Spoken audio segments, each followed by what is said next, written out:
Good evening and welcome to the Thursday, November 7th, 2024 South Haven Planning Commission meeting. It's 7 o'clock and I'll call the meeting to order. And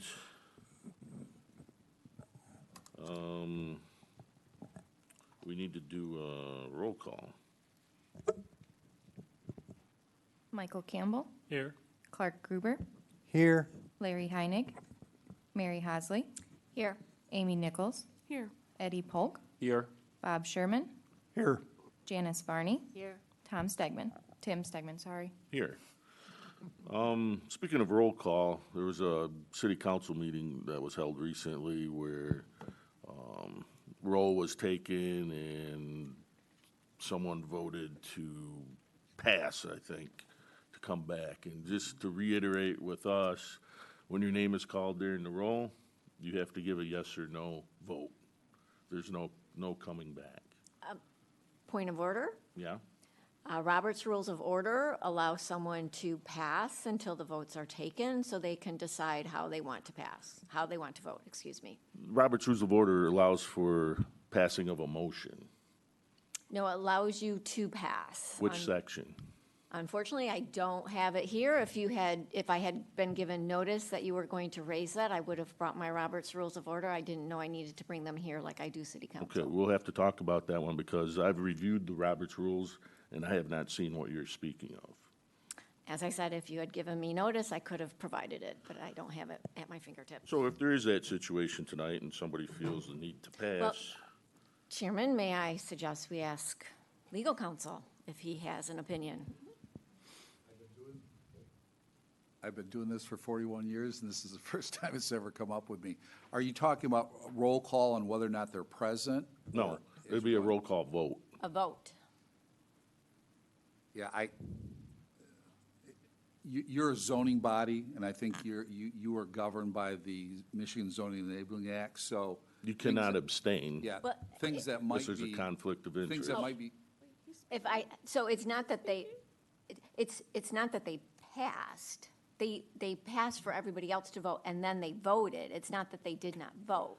We typically, Wait, We need this to hear is, from this the is my attorney discussion, first. please. Thank you. So, roll call, she has names of everybody on here, and it's mixed up so that nobody follows the person time after time after time, and therefore, you cannot have collusion of the vote. So by passing, if you have a string of people pass waiting for, let's say, Bob to make his decision before it comes back, that would be improper. No, it gives them an opportunity to think if they are still trying to clarify things in their mind. Well, if But that, anyway, if so- that is the case, if you were to pass, I would wait till you clarify. I would not move on to the next vote. Mr. Chairman, Yes. we'd be glad to look at that and get Okay. your opinion. And part of the problem is you might not have anyone voting. I mean, everyone could keep passing. Yes. That's a practical matter, but we will check on it and get back to you all in writing. Okay. But as chair, and subject to my interpretation, I think I've made it clear how we'll proceed with voting, correct? Okay, thank you. Next up, we'll have approval of the agenda. I make a motion to approve the agenda. Support. It's been moved and supported. Is there any discussion? Seeing none, all in favor, please say aye. Aye. Opposed? Motion carries. Agenda is approved. Next, approval of the minutes of October 3rd. I would move to approve the minutes in amended form with 2 amendments. Under, oops, I should have gotten What to page are we on? on page 2 of 31, under item 3, on page, under item 3, bullet point ambiguity reattached condos, that should have said ambiguity regarding attached condos. And on page, it's page 8 of the minutes, it's on page 9 of 31, last paragraph, last sentence, insert before neighborhoods, residential character of the. So that last sentence would read, stated, it will destroy the residential character of the neighborhoods. Is there support? Support. It's been moved and supported. Further discussion?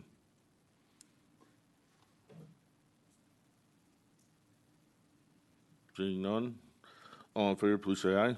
Aye. All opposed? Minutes are approved. What, do we have to approve the amendment and then approve the amended minutes? You amended the motion Okay, already. just making sure. Yep, we're fine.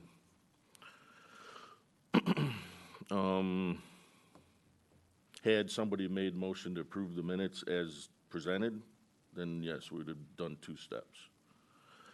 Next up, public comment. Citizens in the audience may address the planning commission regarding items on the agenda for which there is no scheduled public hearing. In addition to that, I have a note from Dan Agnello on 1029 regarding trailside construction concerns that we all received.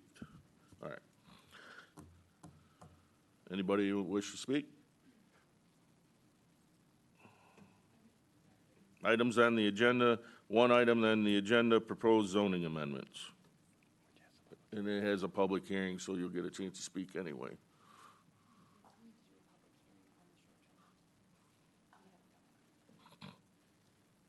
Okay, seeing none, we'll move on to new business. Proposed zoning amendments, section 1743 and 44, short-term rentals. Kelly? Thank you, Mr. Chairman. The short-term rental zoning ordinance amendments are the primary focus of the meeting this evening. The text in your packet includes a red line version that compares the amended version to the original text, or the text that is in the current zoning ordinance, as was requested at the October meeting, as well as a clean version, which I think is a little bit easier to read. We know that there are a few typos that need to be cleaned up. There is a parentheses and an extra comma on page 3, for example, of the clean copy. There's a word side that should be size on page 4 of the clean copy. So things like that, we don't need to spend a lot of time on tonight during discussion. We will get those typographical errors cleaned up for the next version of text. One item that I do want to point out for consideration this evening is something that has arisen in the last couple of days. The text regularly refers to the date December 31, 2023. This is listed in the established zoning use and caps portion of the text. It was placed there when the effort to amend the rental tax was started by council many, many months ago.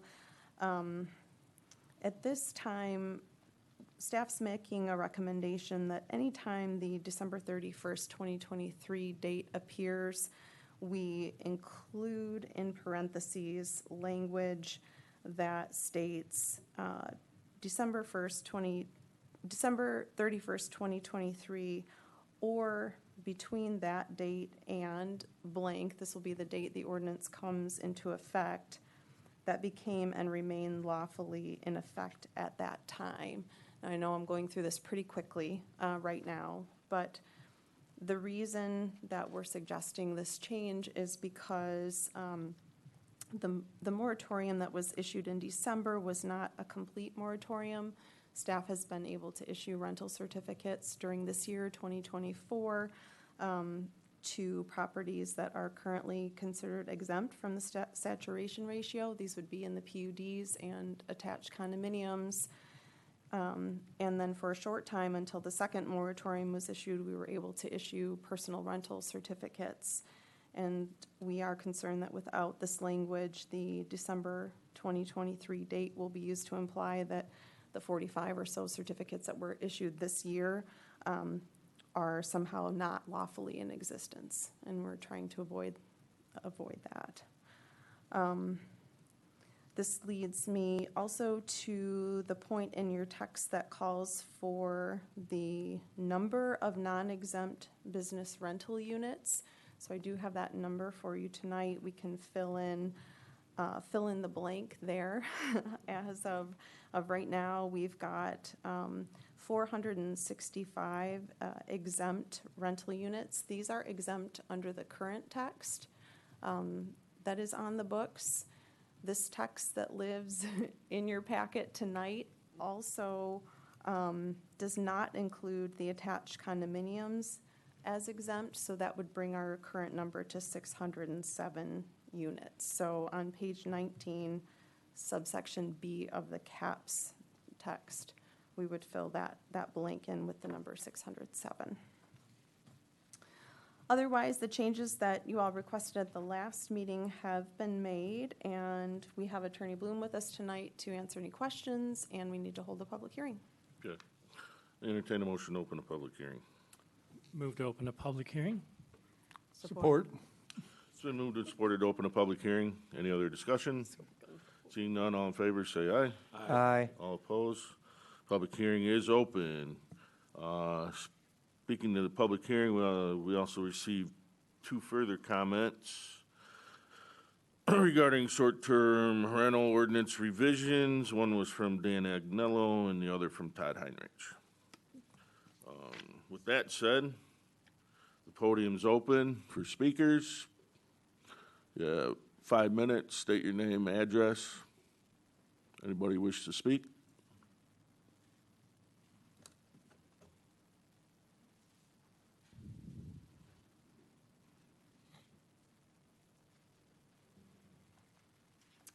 Good evening.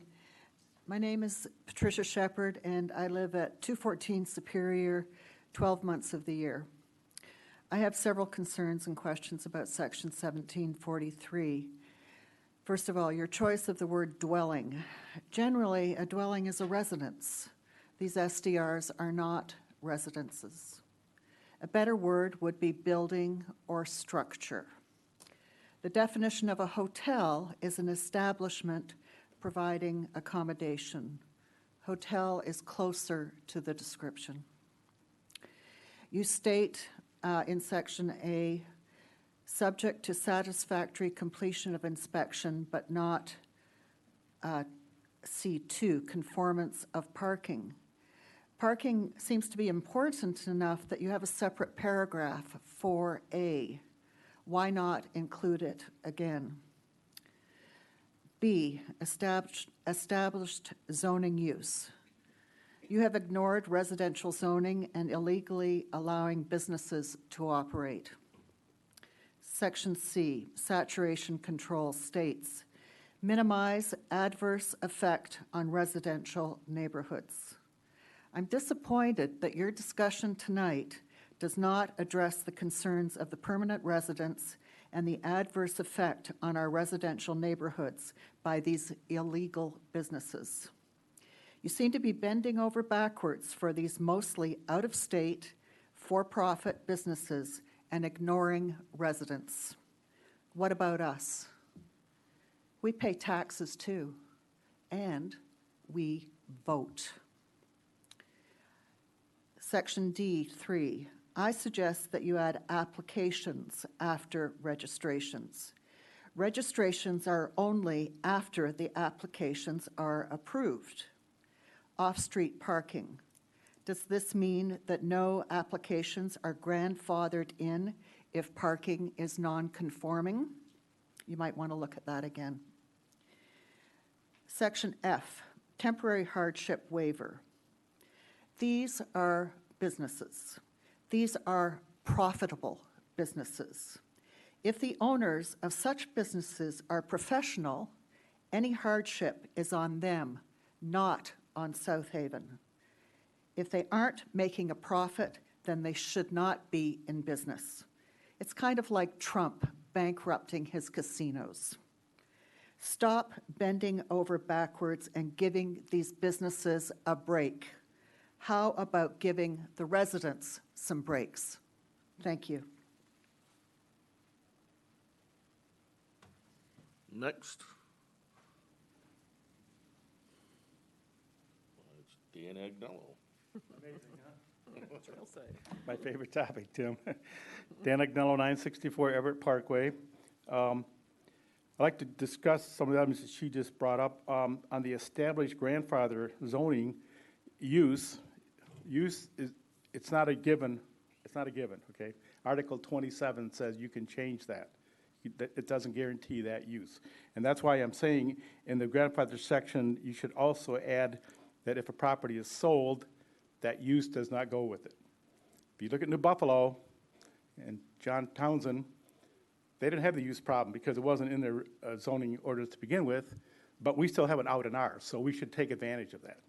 And the population of New Buffalo is around 1,800, a little less than half of ours, and they have 250 or so STRs. And Mr. I'll list some of the broadcasts by Rob Boyd's Moondog. There's a lot of good podcasts on there, and John Townsend is on there a couple times. He's got some real good things to say about STR. So if you get a chance, look that up on YouTube or whatever.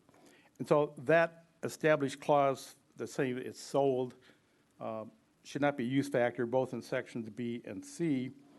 And as indicated, if you have a PUD that has over 75% residency, then that goes into the number that we're counting, okay? Phase one in Trailside is 95%.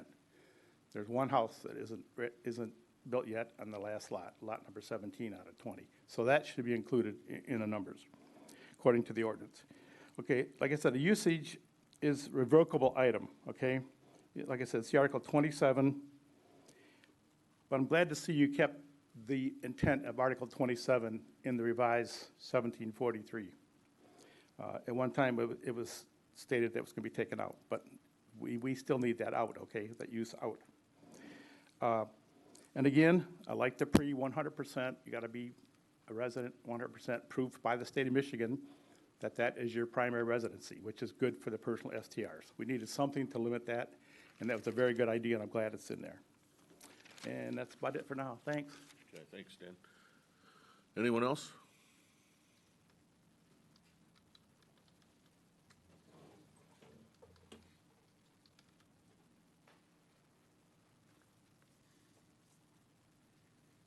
Hi, I'm Elaine Herbert, 404 North Shore Drive.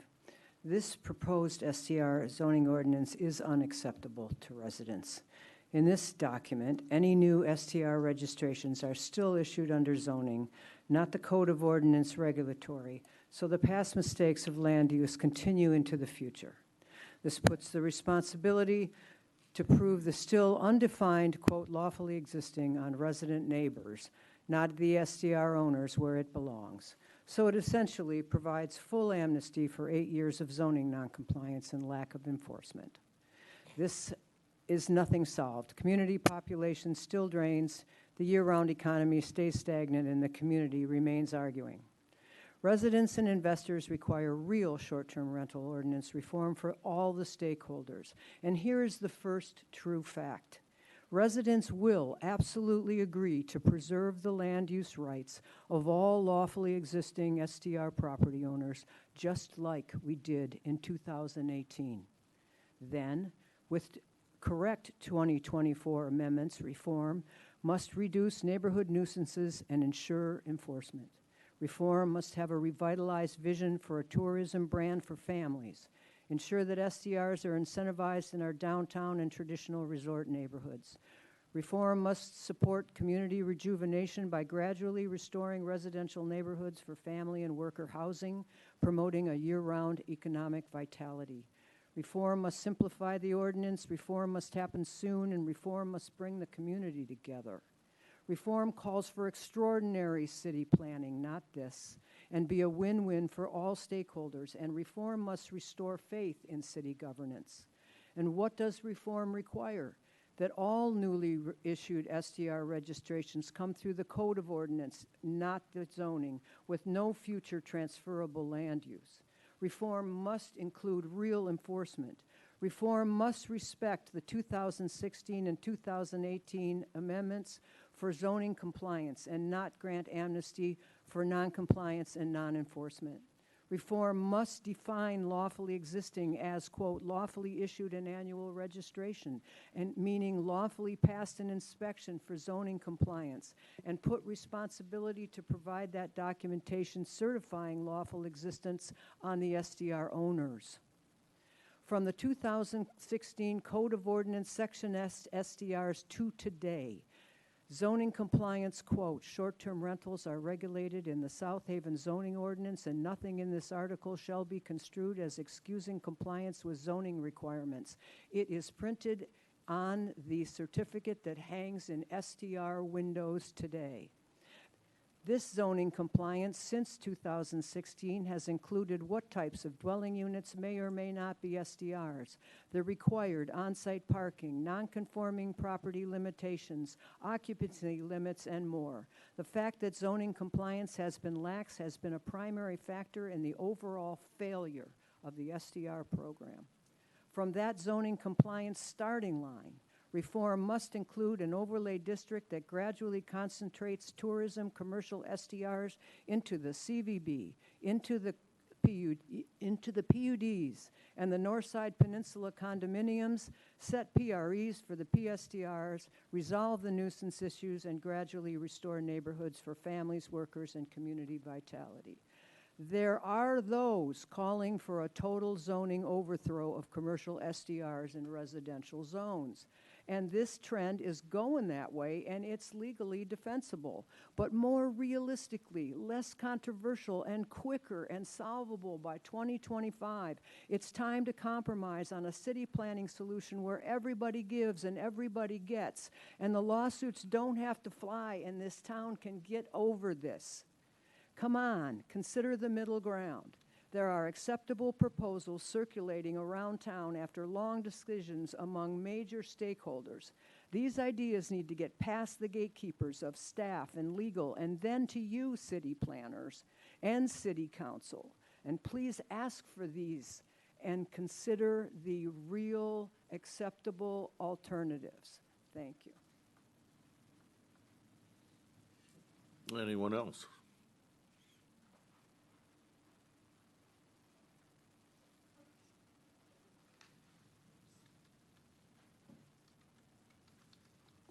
Good evening. I'm Grace Borgford at 302 Michigan Avenue. I didn't bring my notes with me, so I'll have to do off the cuff, so sorry about that. First of all, thank you for keeping the personal STRs. I don't have any interest in doing it now, but I've lived long enough to know you don't know what the future holds, so appreciate it. The other thing is, as I was reading all this, 36 pages today or whatever I read, I saw that there's a cap, and you're adding more and more to the cap, but where does this, how do you ever decrease it? Are you going to keep it at 600, do you keep it at 700, do you keep it at 3,000? I don't know. So that's one of my questions. So how does that work? And the third thing, as I was reading all of this today, that the city can issue these personal STRs, and I was thinking, okay, so if everybody finds a way to go around everything, right? So if you have this trust, a husband might own one, a daughter might own one, a son might own one, a dog might own one, I don't know. But I don't put it past anybody to try that in the future. So one of my suggestions is if you can issue that, you can also revoke that on that property permanently, and might put a little bit of teeth into this this little ordinance you have here, so that if somebody's going to not be really owner or not really live there and just use it as an income for them, then if they get it revoked and never get it again, so be it. So thank you very much for your time. It's a lot of work. Thanks. Okay, thank you.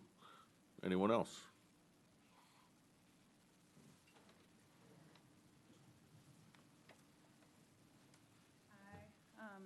I'm Fatima Tucker. I live at 1051 Phoenix Street. I personally like the hardship clause, mainly because we have retirees and we have teachers that may want to rent their homes and are possibly living on a fixed income at some point. So I think it makes sense that if you can't increase that 28-day allowance to at least allow for a hardship clause.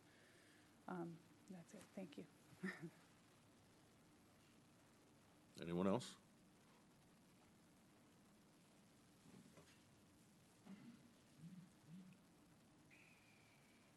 My name's Rich Green, 408 Eagle Street, Shores Vacation Rentals. I just want to piggyback on something again that Elaine said, and it's too bad that she walked out tonight. We agree enforcement is an issue. It's something that, you know, putting more zoning restrictions on these things, it doesn't really matter. You're just stacking more eggs and more eggs and more eggs in the omelet, but it's not getting done. Now, I think she's right where we talk about the middle ground, and we've told you this, guys, this a couple of times before, that Shores is starting a program or are going to reach out called We Are Your Neighbors. And it's to introduce you to some of our short-term renters and actually talk about the economic impact they hear. Because we all know this is a resort city. This is the pie. This is the money that comes in. And if you tell these people that they can't have or rent out their places, you're still going to have an empty city. So, we are starting on November 20th, and everybody will have an invite, and it'll be up to you guys as the zoning commission. The city council will get it. Neighborhoods need neighbors. South Haven Rental Housing Coalition. Everybody's going to get invited, all the stakeholders, to find that middle ground again. I know that no matter what I say to you guys today, I can't convince you to stop moving forward on your zoning. All I can say is, like, put a moratorium on putting more restrictions out there. Let this stuff operate for a year. See what you guys did. Does it work? Does it not? And then let's come back. And during that time, let's start a different coalition where that brings all these stakeholders again. We've got realtors here. We've got business owners here. You know, everybody has a piece of pie or a piece of this pie. And I think by this continued emotional attack from all sides, we're not finding that middle ground. And I think we've lost that. And I think that we, you know, and it's so reflective here. We at Shores know we have a responsibility, and it's unfortunate that before Shores didn't step up as being one of the largest short-term rentals when these issues started happening. Instead, past management, past ownership, kind of just looked the other way because the money kept flowing in, and, well, you know, not our problem, let the city deal with it. Well, the reality is us ignoring it, it's coming back to bite us a little bit. So we know we have an obligation to this community, but this community has an obligation to all these people who have invested in this place as a resort town, who have their dreams sitting in these homes, and the way they can afford it is by renting them out until they're ready to retire. I just met this great couple this week who bought Peach Mansion, or the place over here on Superior that was known as Peach Mansion. They've been coming up here since they were high school sweethearts with their families. They went to college, and on the weekends when they could afford to come back to South Haven, they did so. And finally, while living in Chicago and working and breaking their back, starting a family, they were able to scrape up enough to buy that place. Now, they can't completely afford to move up here yet or retire because their businesses are in Chicago, but they're doing everything they can to be here and participate and be active in this community. There's a lot of our owners at Shores that do the same things. They're not corporate owned. They're not investment groups. They're people who want to be here. But if you tell them they can't, the house is going to sit empty. They're going to scrape by. You're going to get some blighted houses as people try to afford these things. There's a lot of things at stake here. And so I just ask you and implore you, and just as I ask the city council, put the brakes on for a little bit. The message is heard. The real estate companies have heard it. We have heard it. Now let's find common ground solutions to fix it.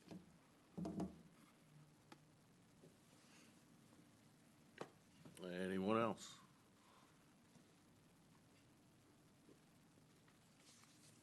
Is it okay? Make sure and pull the mic down. Oh, will do. Hi, my name's Typhy No. I will reference 883 St. Joseph Street in South Haven, but if I have to state my primary residence, it's 459 Brookside, Ann Arbor, Michigan, 48105. First of all, I want to say thank you for being here to support this discussion, especially Kelly, who spent a great deal of time answering my questions. I want to preface that I have been in this community for approximately 40 years. This is the community that actually sponsored my family to come to America. St. Basil's Church had a very, very deep connection to my family. I represent a deeper connection than most people know about and have seen the historical progression, regression, and potential future that is ahead of our town. I will not deny that I do have a business affiliation on the performance of my properties, a small business, and these ordinance changes will have an effect in some way, large or small. Reading through the proposed red line language, I want to bring up the following points. Caps on business permits. How I read it is the floor is 0. We have no backstop. It's clear that the city is driven by tourism, and more than I've been alive, well into the early 1900s, because we have those historical photographs. So rather than revisit this however many years from now, because I can bet even on myself I would not be alive in 50 years, we should provide that language here in full to the best of our ability. This will also save legal hurdles of opening the language later, since we have this open now. The people in this room, all of you all, need to be thinking of this language 30 to 50 years from now versus what I would consider a small set of individuals who have created an environment that does not welcome outsiders. I guarantee you that the people who ran this town in the 1900s were driven by tourism and not thinking that this debate would ever occur. But the times change, and that notion, we should consider the other side. Personal STR permit and the PRE exemption. If changed, it would force property owners who have a second home in South Haven and obtained a personal short-term rental under the premise to sell because they can't afford to hold the property. These homes will be recycled over to even wealthier families who can carry the cost, as people won't be looking to sell their home at a loss. While the desired impact that anti-STR coalition groups are after is to try and prohibit and control tourism in South Haven and have long-term residents occupy that home, that change will only affect a small percentage of people visiting and largely affect patrons who plan longer periods of time here in South Haven. The outcome will and already has moved to engage in legal debate and lawsuit with the city. Based on South Haven's own third-party assessment, this will have an insignificant impact on home prices in South Haven because the housing price is a nationwide issue, and South Haven does not have the jobs or economy for people to afford the median price of home in America. I would urge those who are representing or that are pressing forward to consider that such property owners may be forced to sell inherited homes and lose a generational lineage to the city. In the end, this change brings no real benefit and causes a great deal of pain for those families that have enjoyed South Haven as a big part of their lives. Keep in mind, there are also residents who do own a home and a personal short-term rental permit and depend on these profits as a means to survive. I would be able to understand some limitations on how personal STRs are issued, but if the thought and the notion would bring families here, unfortunately, you are to be found in a very difficult position. I've said this before, and I've said this in front of community members here. You guys have provided me the education, desire, and motivation to be successful, and in turn, I am able to invest, hire, and provide housing for many local residents, both short-term and long-term. And I rent fully under the market value rates. These investments sustain families through the means of supporting the local economy or provide supplemental income to those who need it and require it. Most oftentimes, those folks are able to create businesses for themselves. I spend more than half my weekends in South Haven. I spend my profits on investing into the city, and my children, the generation that will inherit what my husband and I built, are tied to South Haven more than they are to Ann Arbor. While I do not have a family here that can relocate full-time, the industry doesn't support our businesses. And lastly, I end there. Thank you. Okay, thank you. Anyone else?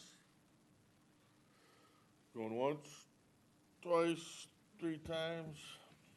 Entertain a motion to close the public hearing. I move to close the public hearing. I second. It's been moved and supported to close the public hearing. Any discussion? All in favor, please say aye. Aye. All opposed? Public hearing is closed. Is there anybody that's comfortable enough with the text as is to make a motion to recommend to city council? I do have a small, a couple questions. Well, hang on. What I'm trying to get at is if we can make a motion, get it supported, if there's draft changes, we'll be able to go at Okay. them one at a time. Okay, And then you can still ask questions, perfect. all right? If there's anybody that is willing to make the motion, of course. If not, we'll go into your question and answer period.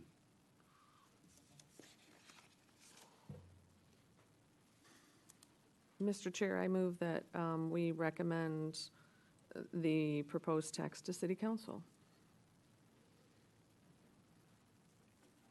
I'll support that. Okay, it's been moved and supported. Now we'll go to discussion, which can be questions. Excellent. On page 19, we've got 11743C2A, when we talk about the PUDs and we list those. I think we did a really nice job of listing them and saying, once they hit the 75%,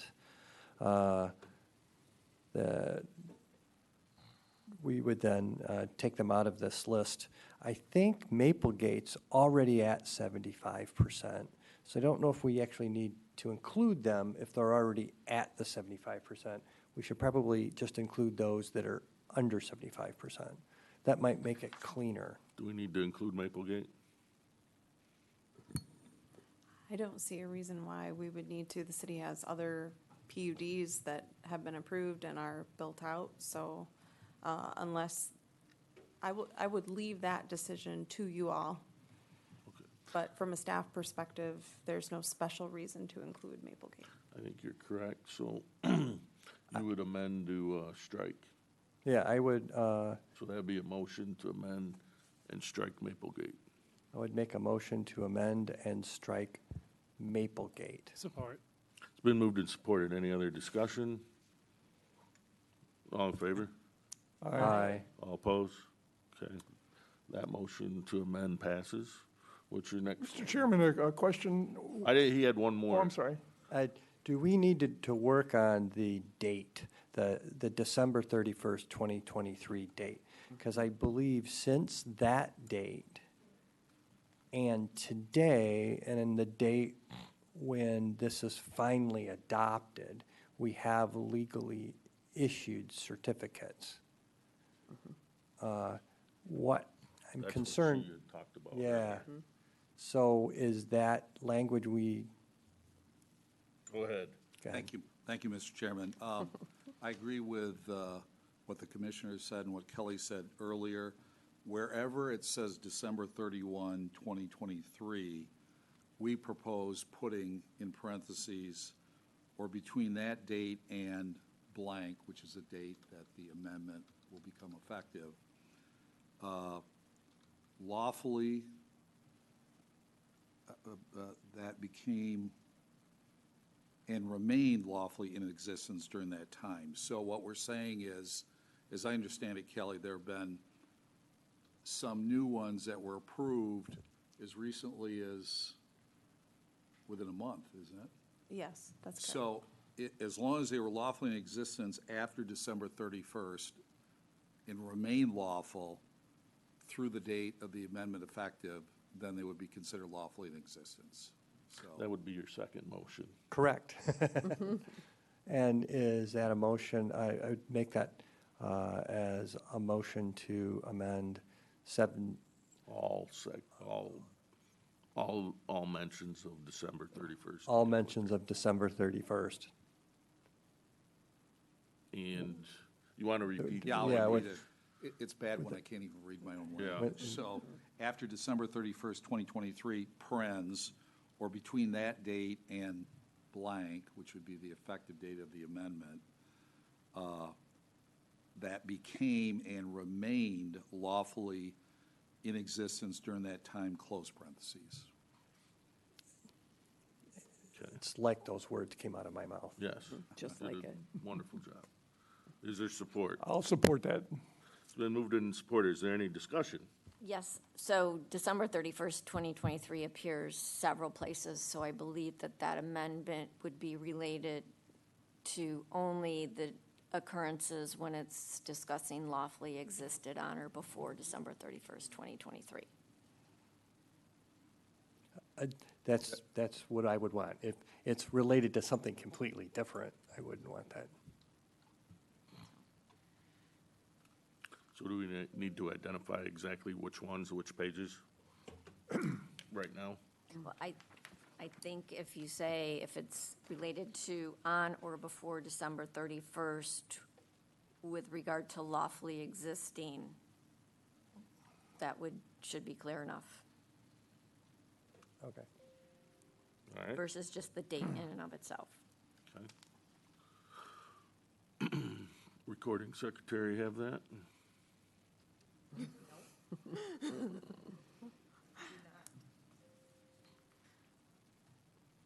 Kelly, do you understand? So I'm looking at, let's make sure that we're all clear. Yes. So on page 18, there is item B, established grandparented zoning use, refers to December 31st, 2023. I believe we would insert the proposed text in that location. 1743B. I'm specifically looking at page 18 of the packet, Right. item B. Correct.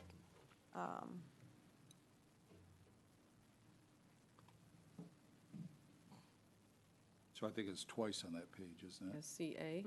It's referenced three times times. further on that page. Yes, I Under the started with caps. number B and then moving on to number C with the caps.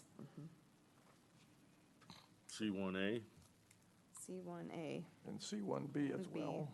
C1B.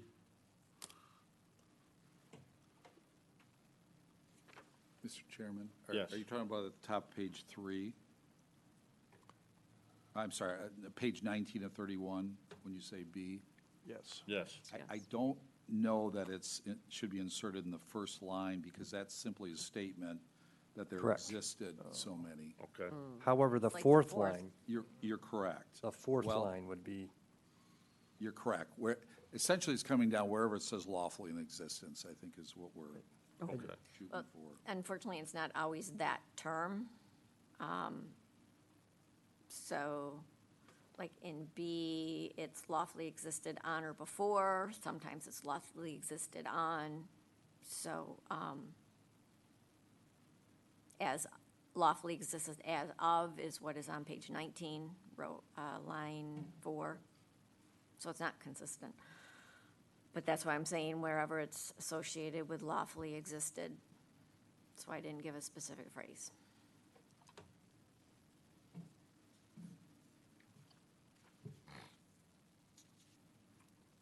So there's 3 changes, 1 change in 3 locations. Well, there could potentially be more, but I think those are examples of what would indicate when to and when not to. Yes, I understand now.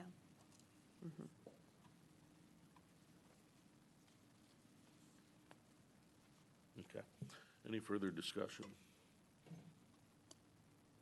Everybody understands what that motion is? Okay. All in favor, say aye. aye. All opposed? Motion carries. Okay, so that's the second amendment. Bob?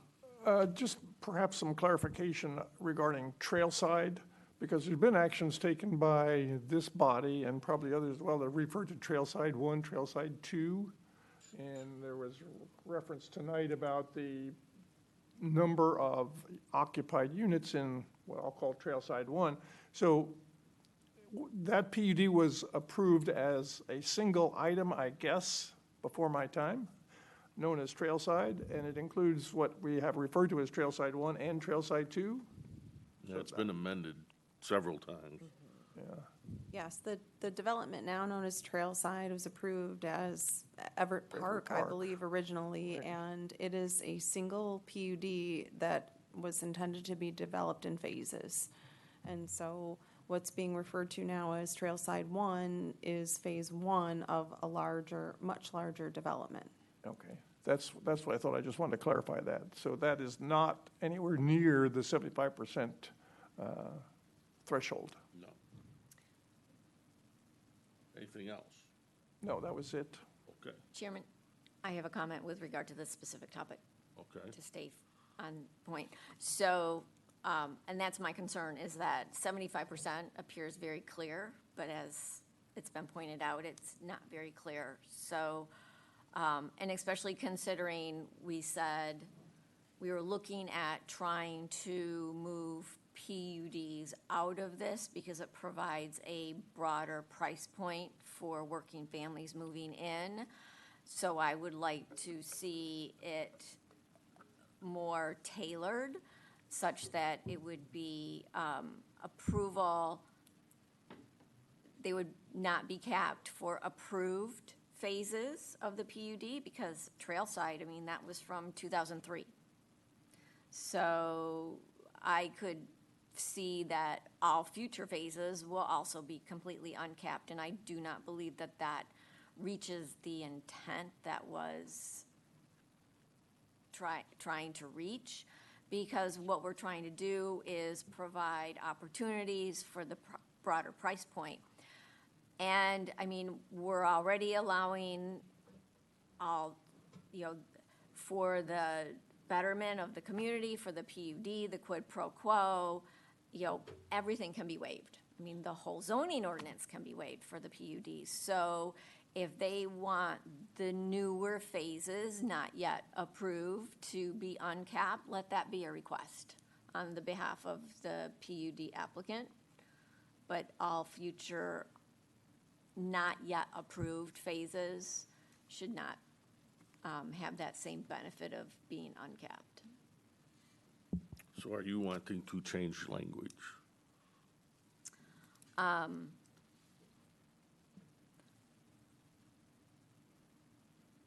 So Maple Gate's already stricken. Harbor Club and Trailside are the only two that are currently active. And I would say that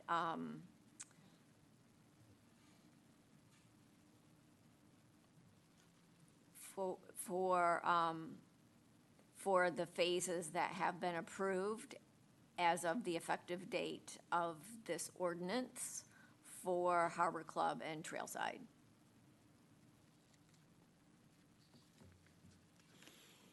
All right. And then all future phases. You need to walk me through exactly where you want to amend.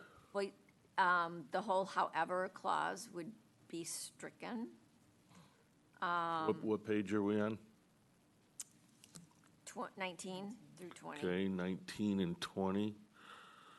for the clean version.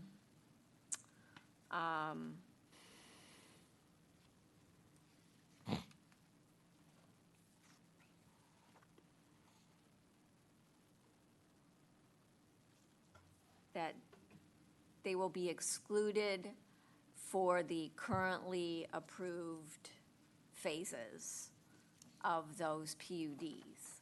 So only those with approved phases are excluded. All new phases, I don't believe we would need the however, that whole part, because they would just automatically not be excluded. The attorney Cliff has a Yes, question. sir. Mr. Chairman, can I ask Commissioner a question? Sure. If you look in the first paragraph, it says dwelling units within only the following city approved, undeveloped or partially developed. You think the word approved is ambiguous? Is that your concern? No, sorry, I don't, my explanation was not clear. So it's for the phases, so the PUDs have been approved, and then we have amendments, and they are all phased. And so for the approved phased PUDs, Kelly, can you Harbor Club, isn't that phases also, or is that all one PUD? Harbor Club is currently, is not phased. Okay. Yeah, they've got all the lots. That was never phased. Okay. They went with all the So- infrastructure all at one Did. time, which was not recommended. Such a big project, yeah. So Harbor Club would all be excluded, Right. potentially. But Trailside, it would apply to the phases that have been approved. So the PUD has been approved, but each, for Trailside, as we've discussed, we've had several amendments. Mary, can I ask just play devil's advocate for a minute? So even though they are approved PUDs, isn't there another recourse for not having short-term rentals in their homeowners associations and the like? Like, you know, Clark and I have both lived in places, well, I currently live in a place where I cannot have a short-term rental. That's in our homeowners association, and Clark has lived in one as well, that there's other redress for these situations versus what is in this actual zoning ordinance. Correct, and investors gobble them up and control the HOAs, and that, Not in my neighborhood. well, your neighborhood doesn't allow them. Well, and But an- and for, an- but Yeah, for the let Mary finish. PUDs, it's different. And if we are saying that we allowed these exclusions to spur development, we are in such a housing crisis that the need for housing for workers should spur development. They shouldn't need the additional income-producing home to spur development. So your assumption is that these are housing that is, you know, the missing middle, all of that housing? Is That's that- what I'm is that saying, is following it's along? so the townhomes that they're putting in now are the lower price point. And those Define are what lower, yeah. the people are going to be able to afford. And they're within walking distance of schools. But as an approved phase, then they can go up to 70. We can't control that until they hit 75% of the finished build of phase 2. But as we discussed at the very beginning under Bob's question, Trailside is never going to get to 75% if you treat the whole PUD. So what does that 75% apply to, each phase or the whole PUD? And we don't know, but if we look at just even phase 2, they got to get to the 75% before they would But exclude phase it. one, So it does talk about approved, but to be more specific, do we know, can we put in there trail side phases 1 and 2? If those are what already exists, are there names or phase numbers we can put in there? That'd be the easiest way of doing it. We can name Trailside phases 1 and 2. So then I think when you have the word approved plus that, I think that's a clear limit, and we don't have to do that with Harbor Club, right? correct, it's It not is not phased. phased. That makes sense, but that implies that Trailside 1 is its own PUD and Trailside 2 is its own PUD, and that's really not the case, is it? It's not.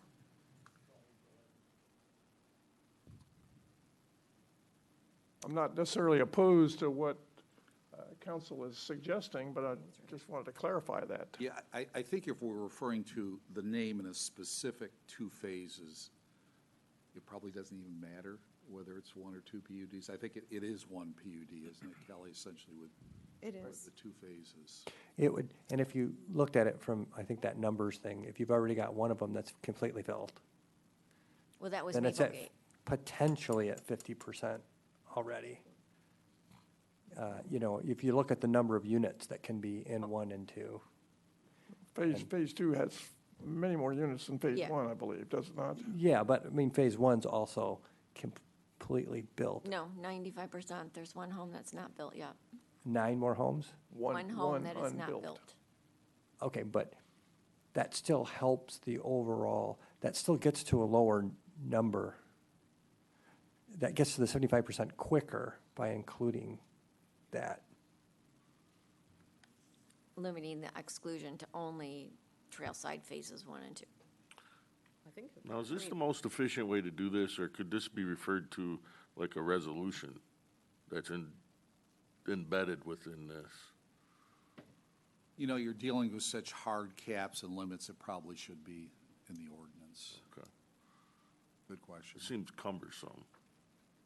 I mean, if we've eliminated Maple Gate because it's built out, Trailside 1 should be out because it's built out, if we follow that theory, right? No, we could, I mean, we could say Trailside with approved phases 1 and 2. I mean, that is a project that we have approved, that we want to help spur. And then that excludes 3, 4, 5, and they'll have to figure that out, because there is, I think 3 is along St. Joseph Street. But that one was delayed because of the amount of work in the environmental cleanup.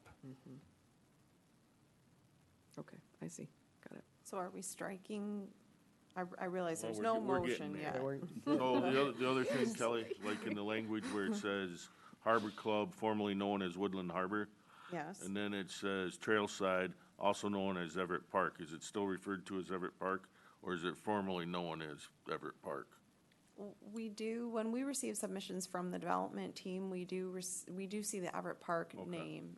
Everett Park 2 sometimes. I couldn't say for sure what name they use, but we do still see the Everett Park name. There's some signage on the property itself, I believe, that refers to Everett Park.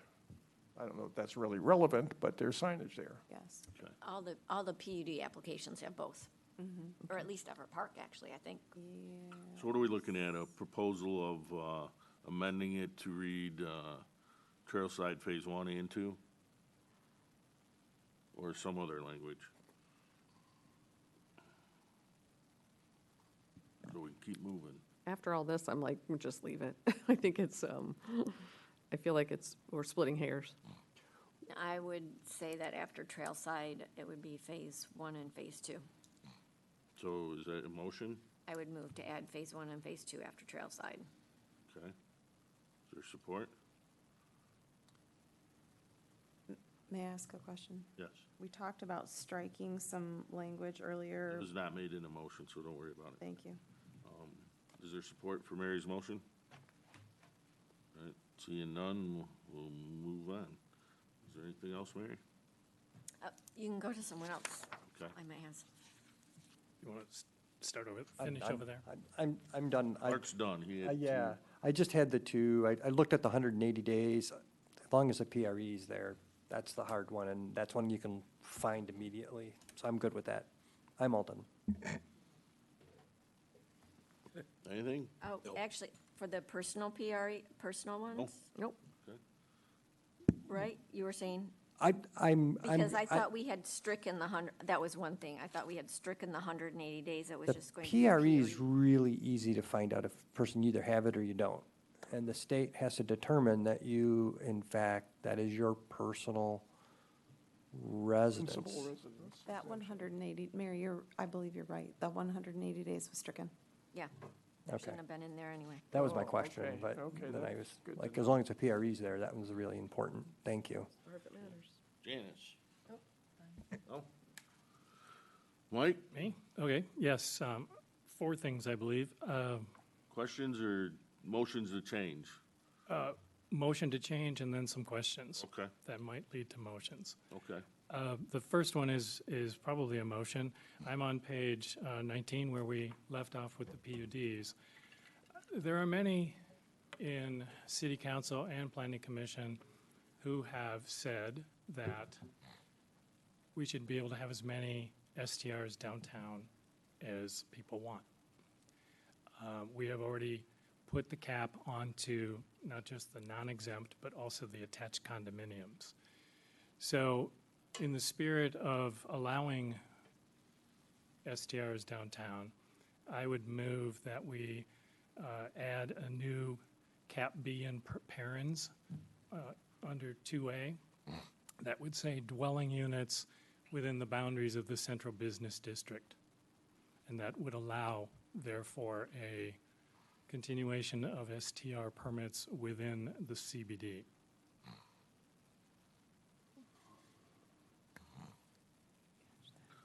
What do you think of that one?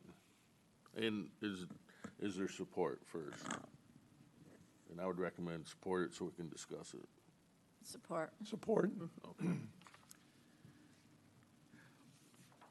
There was a public hearing notice, obviously done for this, and there was a draft. I think you can take out restrictions and major things without renoticing it. This is a pretty major change.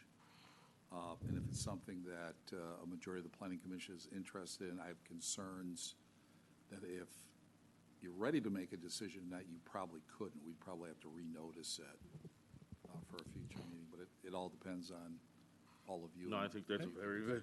Then, Mr. Chair, Excuse me, Mr. valid Chairman, point. I would simply then change my motion to move to add as a recommendation to the city council in considering this ordinance, that they consider the motion that I just made by allowing dwelling units in the CBD to be continuing getting STR permits. Okay, so we already have a motion on the floor that we're gonna have to deal with.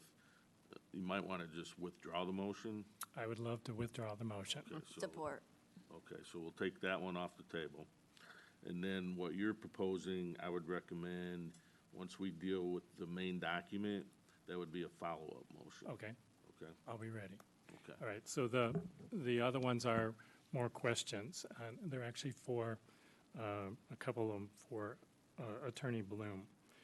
So I have some concerns about the use of the words legally in existence, not from the standpoint of what they mean, but in the standpoint of their impact. We're not doing anything to require anyone to prove that they're legally in existence. I wasn't here in 2018 when the last ordinance was put together, but my understanding was that there was a procedure that anyone that had an STR under the 2016 law were put through in order to declare their intent to be covered under the 2018 STR ordinance. And there was a statement, and I believe they were required to probably recertify or prove their compliance with zoning. So the question is, and you're probably going to say I can't answer this, but did the city council consider any process by which the 700 or 641 STRs that are going to be put under the cap prove that they're lawfully in existence? And the reason I ask that is I think about 80% of the concern among the residents of the community surround issues of STRs around them that they do not think are lawfully in existence for one reason or another. They're an accessory building, they don't have parking, what have you. And I think that if we had the owners at this point, one more time, simply prove their legal existence, that a lot of the tension within the community would go away. People are willing to accept the fact that there are 641 land uses that are now the cap, as long as they know that they really are lawfully in existence. Two things, yeah. We weren't around in 2018 either, so obviously, like you, I don't have knowledge of that. Second of all, that make a very good law school question. You know, when you go back, it's interesting, all of us, including myself, have referred to these as lawful nonconforming uses, although there's an argument to be made that they're not. I mean, as of 2018, essentially what the city council did was legalize all of the ones that were there that met certain requirements. So at that time, it really was an allowed use. So then you get into the caps. Now, does a cap make it an allowed use, limiting the number, or is it a lawful nonconforming use? And to this day, we could debate whether the business short-term rentals are an allowed use simply with a cap or a lawful nonconforming use. And without court action, I don't know, if you could decide that and so on. So the city council did struggle with what that means. There were discussions about, can we define it?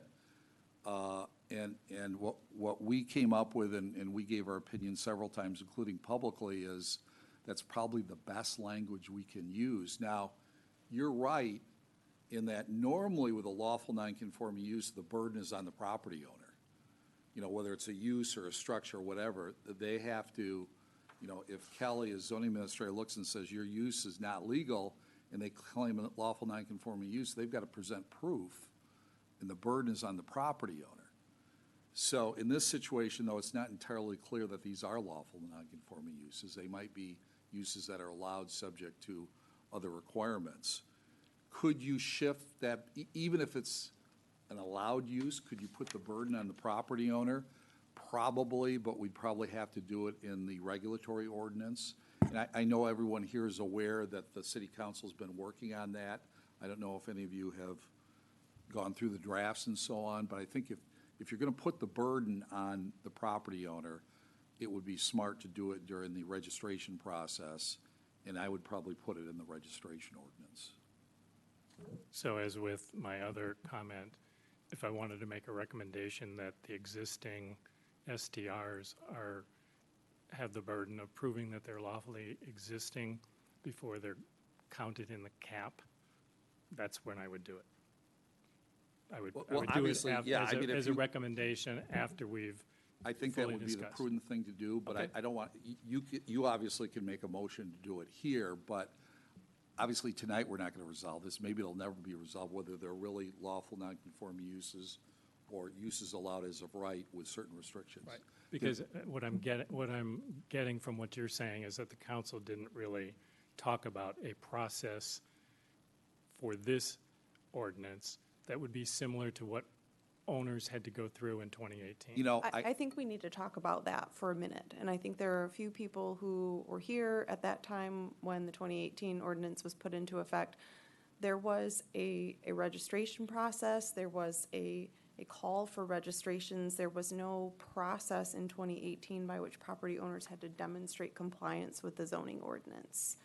So I think that's not something that was asked of property owners.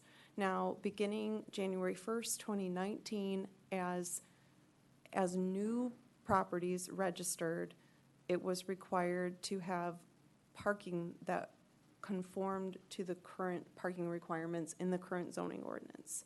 That was not something that was required previously, and it was not required of any STR unit registered prior to that date, that January 1, 2019 date. So, and also, just because a property has some sort of other lawful nonconformity, that doesn't mean it cannot be registered as a short-term rental. So there was no, if, for example, there is more than one dwelling unit on a property, there are lots of instances on the north side of town where there are lots with what we now call accessory dwelling units. There was nothing prohibiting the registration of each of those units. They're non-conforming, but there's nothing in the short-term rental ordinance that prohibited the registration of more than one short-term rental on a property. So I think there's a lot of confusion about what zoning compliance means in terms of the short-term rental ordinance. My third comment has to do with the actual cap and the fact that it's going to attrition down to 0. It seems a very unusual way of dealing with STRs. I've heard some people say that we should have a floor. I have heard others say that, you know, it's an intention of getting rid of STRs in the community. You know, I think you can see that the emotions are high on all the sides. Why did the council decide that they would just put a cap at the amount that are there, have attrition occur, and while most of us probably have the reality that it'll never reach 0, there are situations where it could, you know.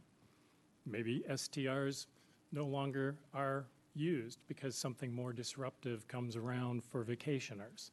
That's how STRs came into play. If something of that sort happens, people are going to be getting out of the business and selling their property. If you get down to zero, was it just a matter of, well, we'll deal with this and we'll let council 20 years from now figure out what to do with it then?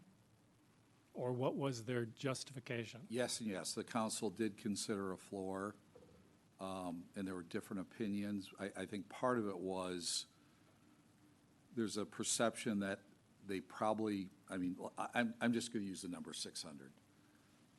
The odds of it going down more than some modest amount per year to the point where it gets much below the 20% is probably pretty slim. If we put a floor, what is the floor? There's concern about that. Would we have to do another survey and so on? And then we'd have to write into the ordinance what happens when you reach the floor. You're going to have to start the lottery all over again. So the feeling was, look, let's look at this, see how it works. If for whatever reason it drops dramatically and gets down to what the city council now or in the future feels is a reasonable percentage, they can amend the ordinance and go back in. So it was pragmatism then? Yeah, I think the lottery was so much work and so confusing and so on. I think the idea of doing something that would mean we'd have to reinstitute the lottery later was also a big factor. Okay, thanks. And then the fourth comment, I guess, is directed more toward the chair and our missing member. In past meetings, there had been discussion about, the simplification. And I think Larry's approach, which he said, well, it didn't happen and won't happen, simply set a number as a limit and simplify it much more than what's even here. And I believe you had said, take a percentage of the housing stock within the community every year based on some official record that then allows for the potential for growth of STRs based on that percentage. And it wouldn't be, a large amount. I would hope that we would, before the night is over, discuss those as alternatives or recommendations to the city council as well, so that they can have our point of view about simplifying this ordinance further. I'm done. I'll first go back to the 2016 ordinances. So I pulled up the regulatory ordinance that created Article 10, Ordinance 1026 from 2016. And in Section 10243 for the registration required, the number of off-street parking spaces is required. And under 10244 short-term rental regulations, under G, it specifically says zoning compliance. Short-term rentals are regulated in the South Haven zoning ordinance, and nothing in this article shall be construed as excusing compliance with zoning requirements. And that is why I have raised issue with the lawfully in existence phrase. I am concerned that the burden is inappropriately being placed on the city versus the STR holder if there have been errors in granting the permits. And actually, when we voted on June 3rd, although it sounds like there has been a misunderstanding from that meeting on June 3rd, at which the attorney was here, that motion specifically asked to discuss and clarify lawfully in existence, and we didn't get your memo until the September meeting for Planning Commission, and it didn't really resolve my issues. And so I am concerned that it's not reaching the balance that we need. It's not reaching the balance that was intended by the 2016 and 2018 amendments. There were compliance requirements starting in 2016 and more specifically enumerated in 2018. And that raises a concern because those requirements in 1743 You really have to look at the strikeout version to appreciate the impact. That's on page 24 of 31. You know, the initial selection is much of the important part is stricken, and that gave the date of December 31st, 2018. Therefore, anything granted on or after that date, so on or after, I should say on or before that date. No. Anything granted after that date, on or after January 1st, 2019, should be lawfully conforming. And that's why when I saw in the memo in September about demolition and lawfully non-conforming, that really caused concern that, or I should say, as reestablished my concern that the lawfully conforming as of December 31st, 2023, or subsequent date of the effective date, is that permits that should not have been granted are going to be accepted as granted. And I'm concerned it's going to affect our ability to subsequently say that they were improper. I do recall you mentioning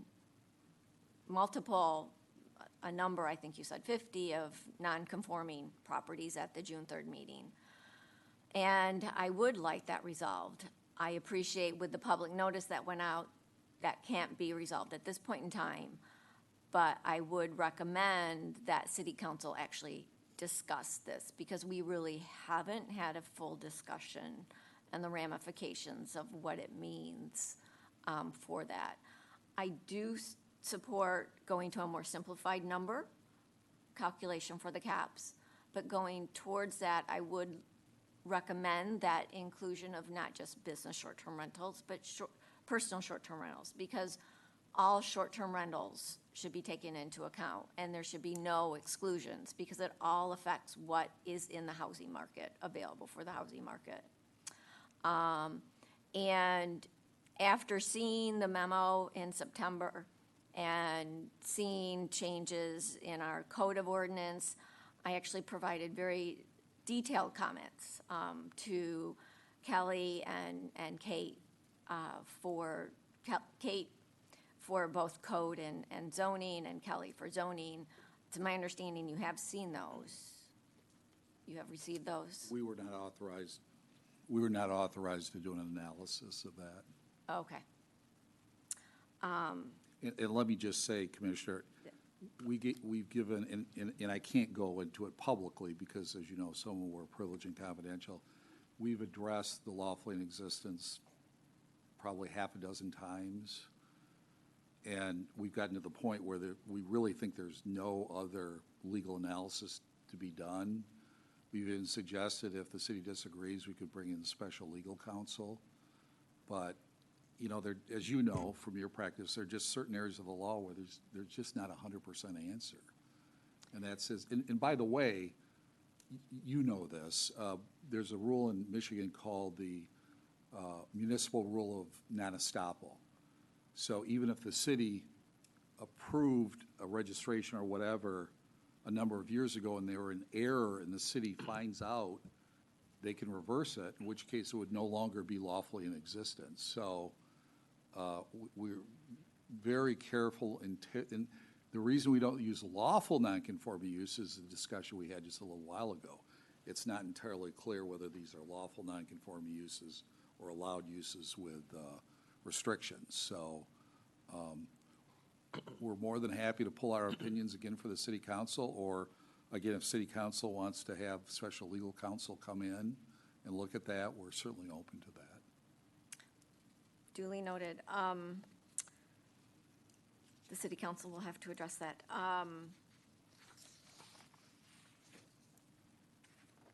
Going towards one comment, so this is continuing to have all registrations as a zoning use, correct?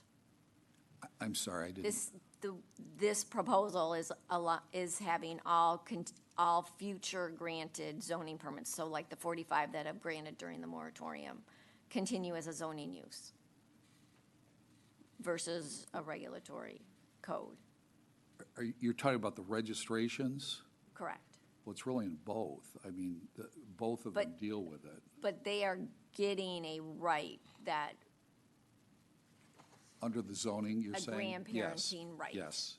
And many jurisdictions around us are moving everything to the code of ordinance regulatory. Is there not a way for all future zoning, all future short-term rentals Well, to be in regulatory? If you take it completely out of the zoning, then you're making them lawful non-conforming uses, because if they're not mentioned in the zoning, then they're not allowed.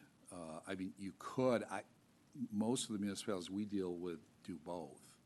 They deal with it both in the zoning and a regulatory ordinance. But is there not a way to have all future newly issued short-term rental permits through just regulatory? Correct, but then you'd be, if you're taking them out of zoning, then you're making them all lawful non-conforming uses.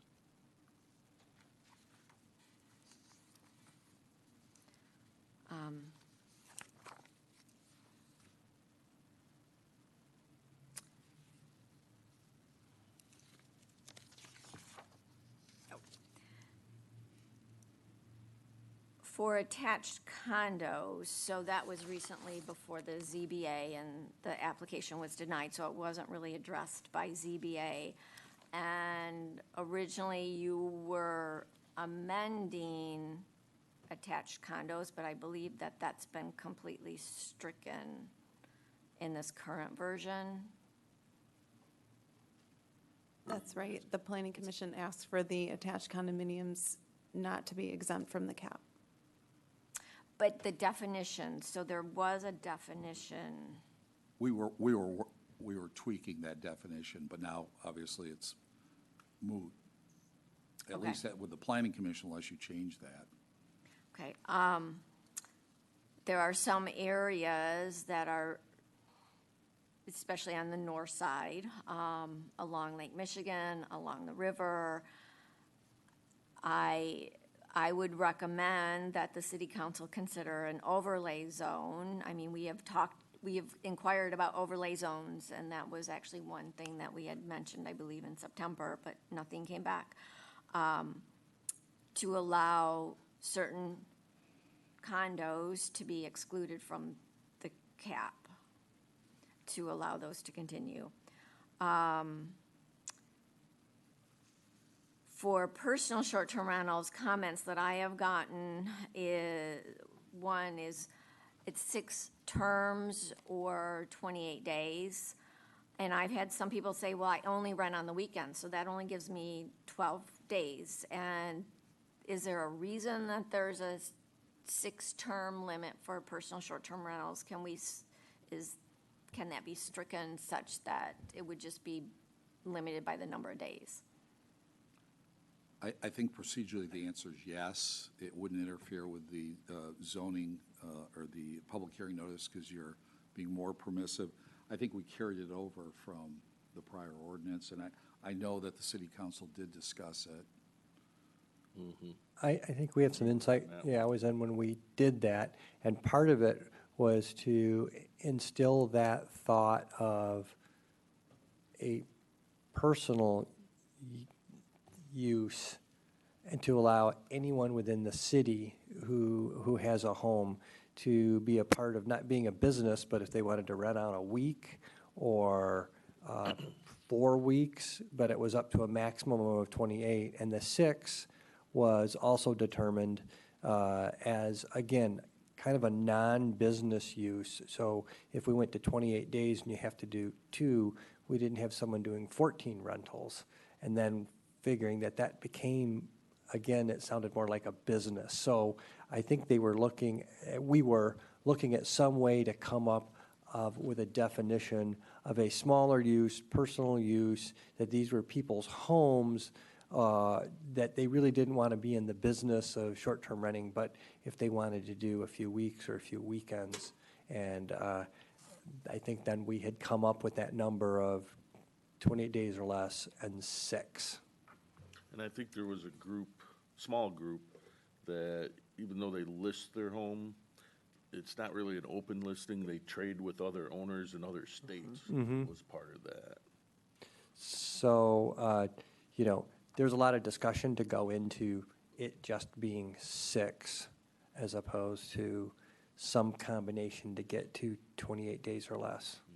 So they have to have at least 2 days. And honestly, isn't that like, just like Mike's that can be added on as a suggestion for city council that, I mean, again, if we substantially change what we have in front of us, we screw up the whole public hearing and Well, notice and all of that. So can't we add that on? Actually, this is a narrowing, and which he already said we could do, and wouldn't affect the public notice. I mean, it's a broadening, excuse me. It's a broadening, so it doesn't affect the public notice. Either way, it's a deviation from what was public notice to the hearing. but And le- so I disagree with the fact that it should be changed tonight. I think it's great as a recommendation for city council, and it's really great that you're on city council and you can go say, like, hey, this is what they suggested. Okay, but the attorney did say it could be stricken Just legally. because you can doesn't mean you should. That's one of I'm my just- favorite things. But you were saying there would be a problem with the notice, and there wouldn't be a No, it'd problem be a with the problem notice. with notice for what is happening here. It would be a notice that people didn't understand that this was going to either be broadened or narrowed, which we well- don't, we have an obligation to tell people some Let's, of that. let's hear what else Yeah. Mary has. It's So her that- time now. That segues also, or I should say actually more dovetails. So business short-term rentals can rent as short as 2 days, unlimited number of terms, and that creates a hotel effect or revolving door because they can rent multiple 2 nights in 1 week. And so to reestablish a more residential atmosphere, I would like to see that there couldn't be more than 1 term, however length, in a 1-week period. That prevents multiple 2 nights, prevents multiple cleaning crews in that 1 week. And it just makes it more residential feel.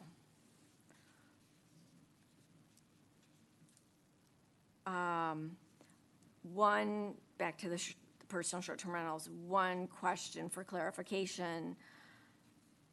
So it's been the opinion that the short-term rental license transfers with the sale of the property, at least the business short-term rental. Does the personal short-term rental license transfer with the sale of the property?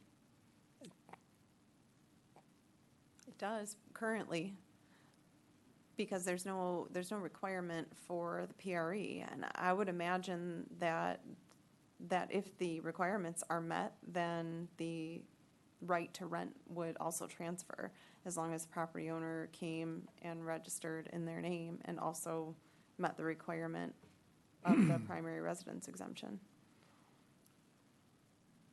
Sharon, if I could, I think probably as most commissioners know, there's a general maxim in Michigan that zoning approvals go with the land. Certainly via the regulatory ordinance, you can require that they re-register, which is in the draft now. Can you use the registration section to say, no, they lapsed to overcome what's otherwise something running with the land and zoning? I don't know the answer to that. People have been asking me, so I wanted to bring it out for clarification. Absolute legitimate question. One mentioned tonight was hardship for personal short-term rentals. So it was stricken from business short-term rentals, which I support. But what I would like for consideration is that potentially personal short-term rentals, especially if we go to PRE, so you're limited, is that they could get up to 2 additional weeks. If the family income, the household income was 100% AMI or less, looking at MSHDA levels. I mean, that's only $55,000 a year for one person. Obviously, that was not noticed. That would be as a recommendation.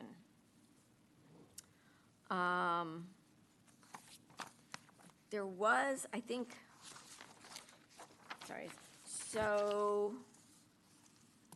in short-term rental term, the definition, you have parentheses, including any sublease, but I know in our regulatory discussions that it specifically says property shall that it is no leasing to a third party. Property shall be and so I think that that parenthetical is inconsistent with the code of ordinance, including any sublease, their short-term rental term. I thought that no short-term rental should be subleased. It's only directly between the person renting it and the STR holder. Where is this? It's in the definition of short-term rental. I'm looking at the marked up copy, which is page 23 of 31. Okay.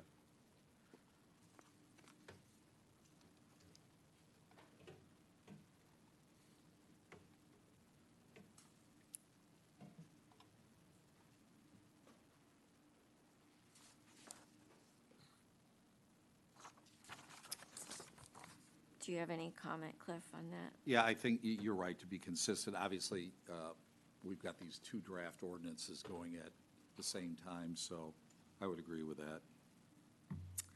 Can you turn that into a motion, Mary? Oh, certainly. Okay.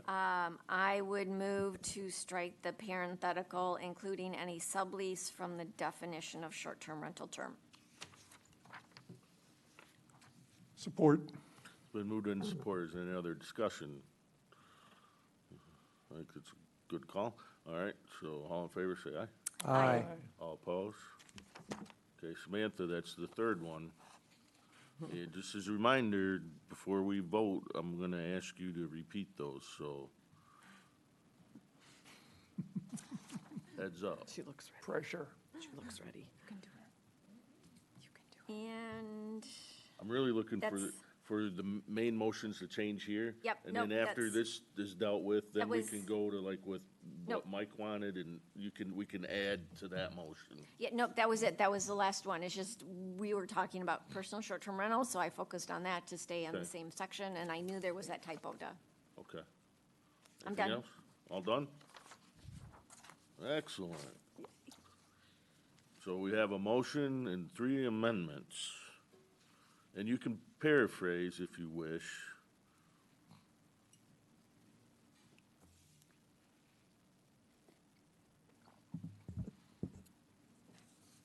This is how we usually do things, so I'm just getting you into the flow, all right?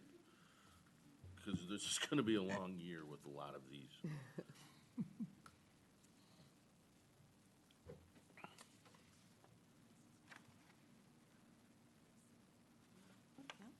The first motion was to strike Maple Gate.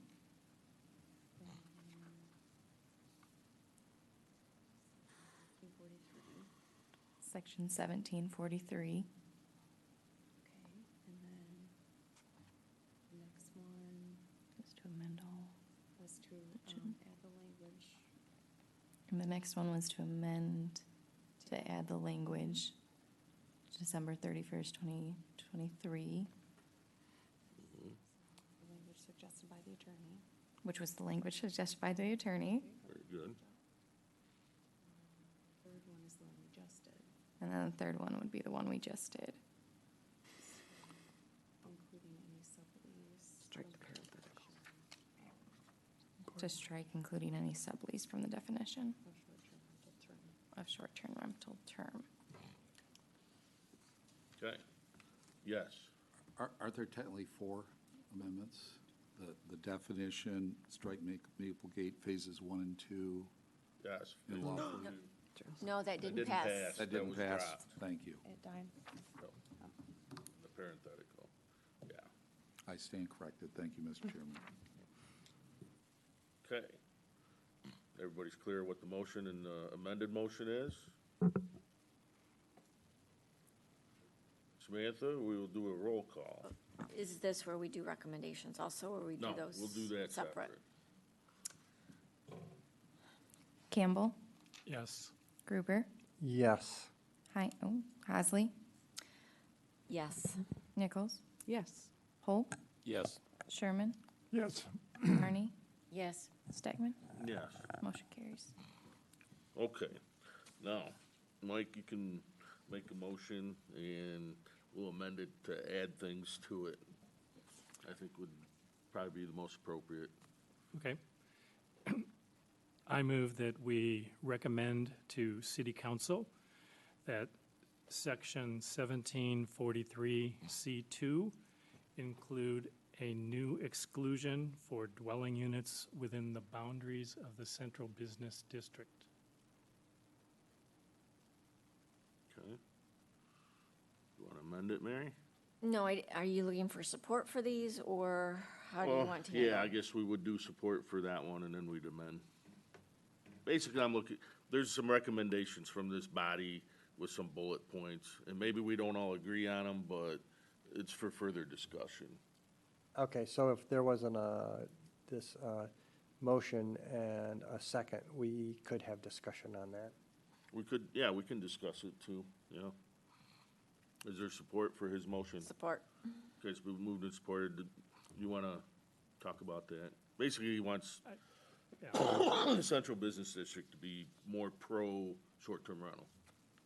Correct. So let's just say that, can I then ask? Yeah, go ahead. So let's say the new apartment complexes that are in town, they could then convert those to short-term rentals? Because we've got the apartment complex downtown, 335. 335 Center.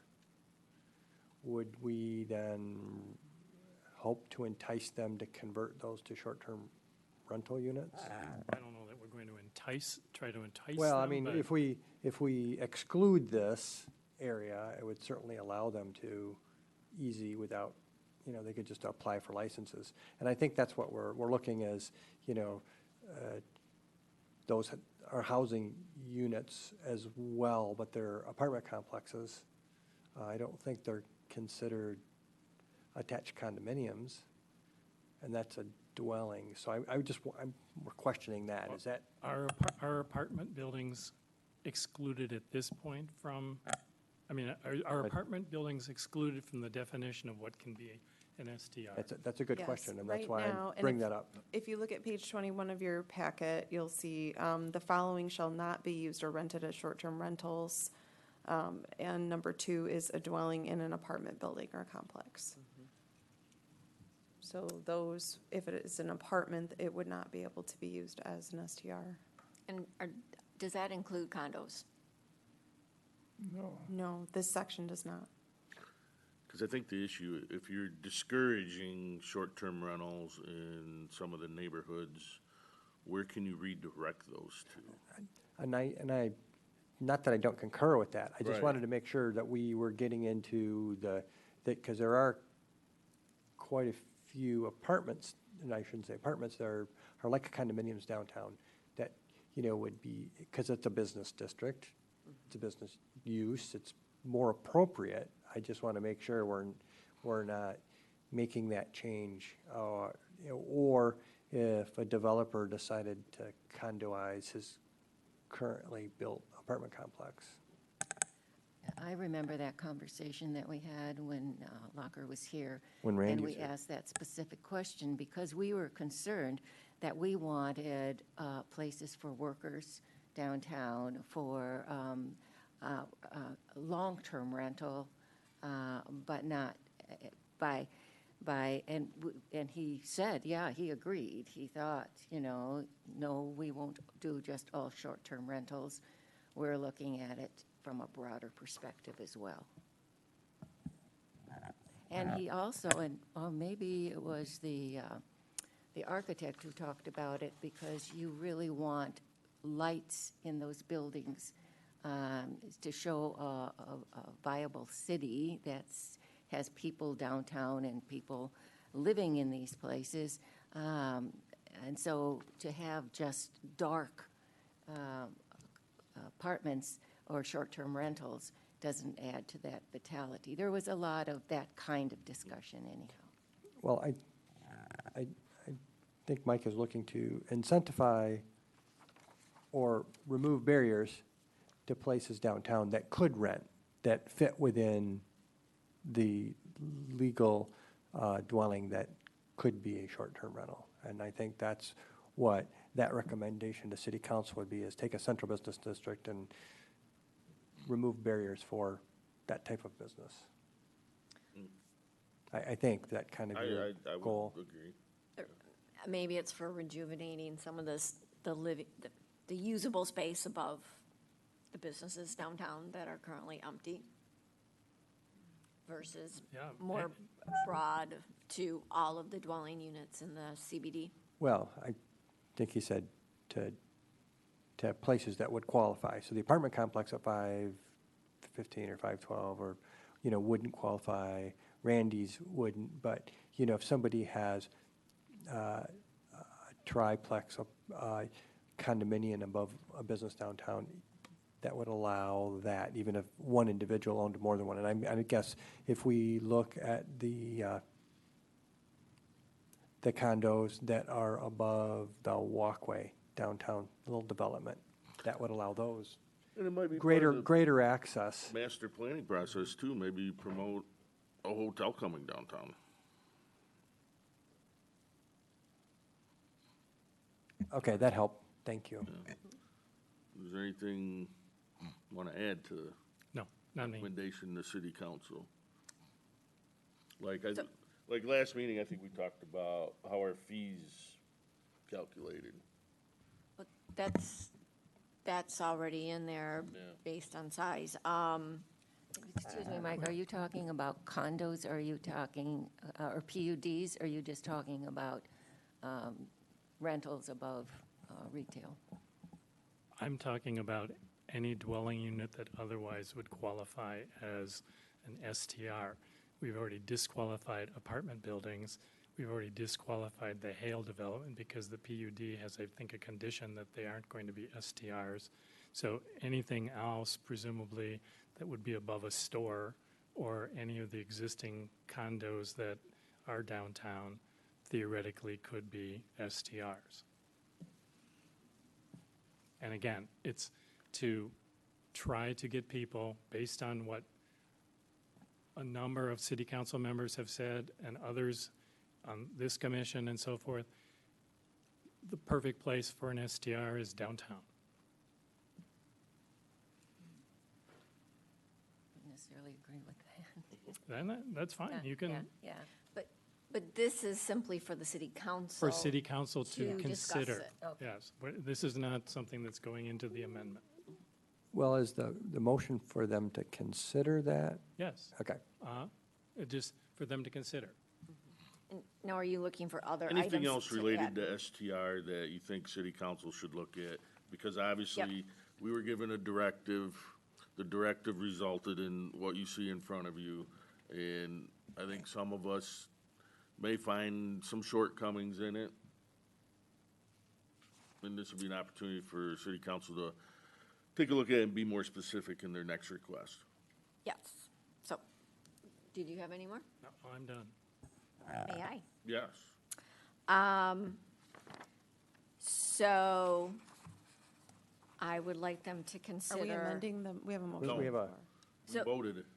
no, we didn't No, vote we yet. didn't. No, Oh, not so yet. you want to do Sorry, each one? Mr. No, Chair. we're amending, if you want to add, it's a bullet point motion. This Thank is you. not a real serious motion because you. it wasn't part of our agenda, right?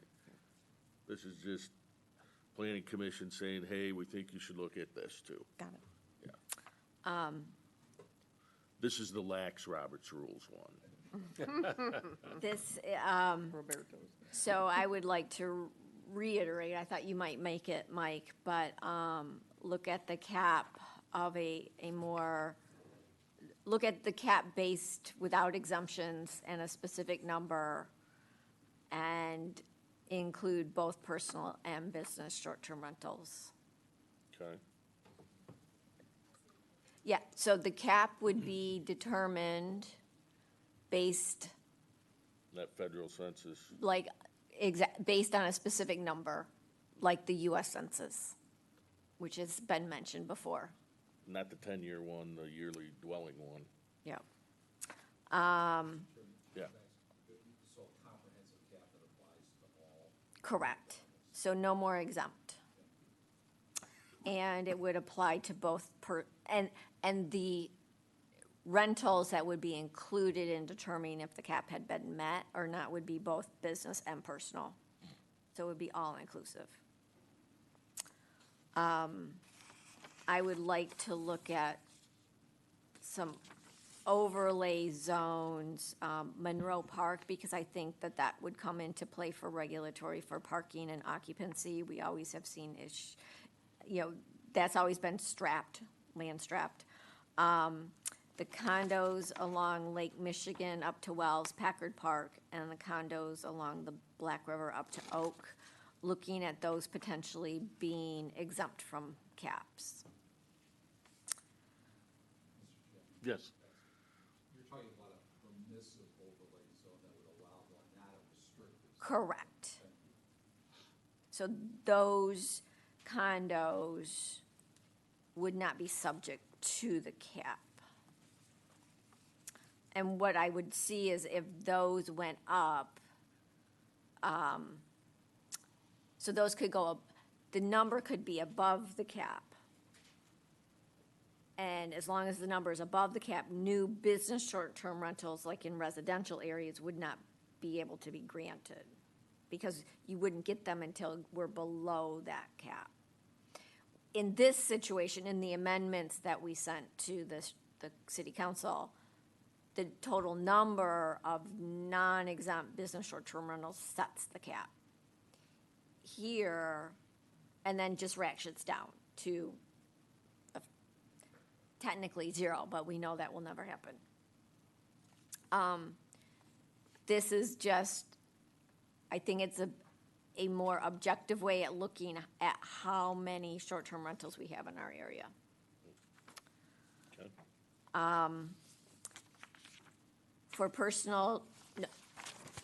For all short-term rentals, for the term, not allowing more than one term in a week's period. So that would mean that even if you had a 2-day term, you wouldn't be able to have 3 2-day rentals in a week. Yes. Rather than deal with terms and so on, would it be preferable and easier just to say you can't rent for less than 4 days? So I believe that's been discussed, and there was a lot of pushback because I know some people with personal short-term rentals, they only rent on a weekend, so they wouldn't want to have to rent 4 days. It's to stop the revolving door of multiple renters in 1 week. Yep. For personal short-term rentals, I would like to revisit the requirement of no more than 6 terms if they're given up to 28 days. Because people who only rent on the weekend are their ability to rent is significantly affected. And I would like to consider a hardship clause for personal short-term rentals, possibly based on area median income. Okay. So we went from the macro to the micro a little bit. Yeah, I don't know. Okay. Mr. Chairman, did Yeah. we Voting on determine all that of this. we don't need to add a recommendation about a graduated fee schedule to this because it's already being considered? I guess that's what Mary Is said. that correct? It was already, because it's where, I mean, and we're talking That's the about way I understood the graduated fee structure based on occupancy, bedrooms, or square footage Yeah. of the dwelling. Right, yeah. yes.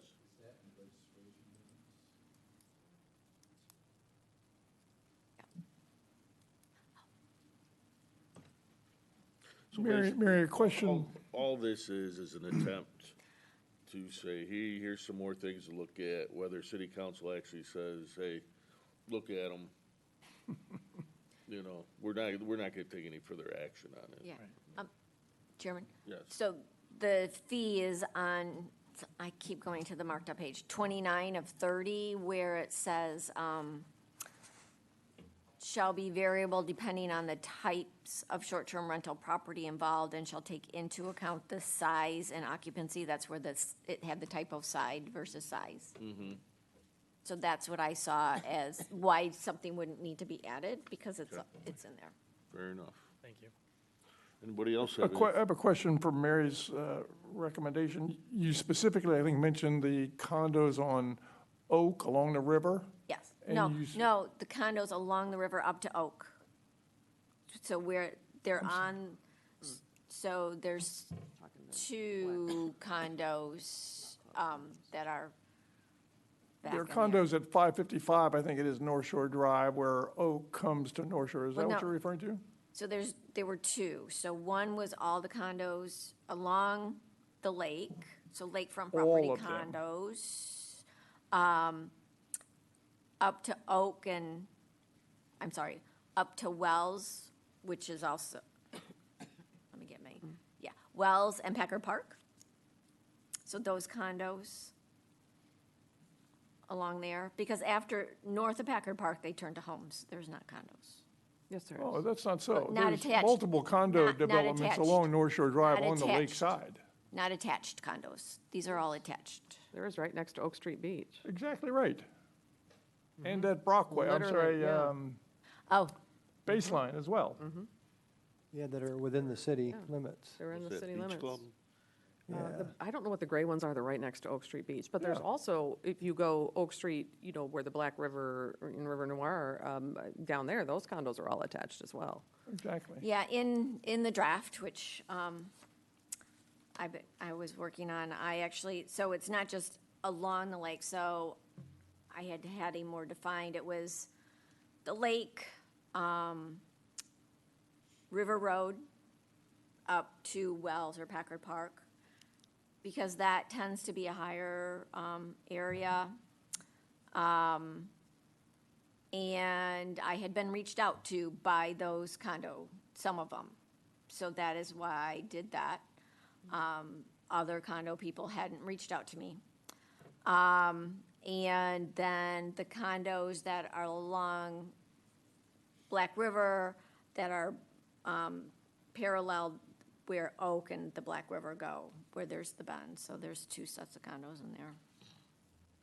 So, it's just some ideas for council to consider, and whether they send them back or not is up to them.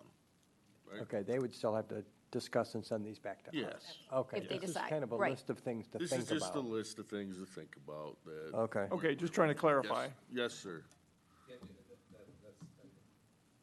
I'm not entirely clear whether the initial motion was if you're recommending these or Recommending, City council consider. consider, Consider. talk about, and,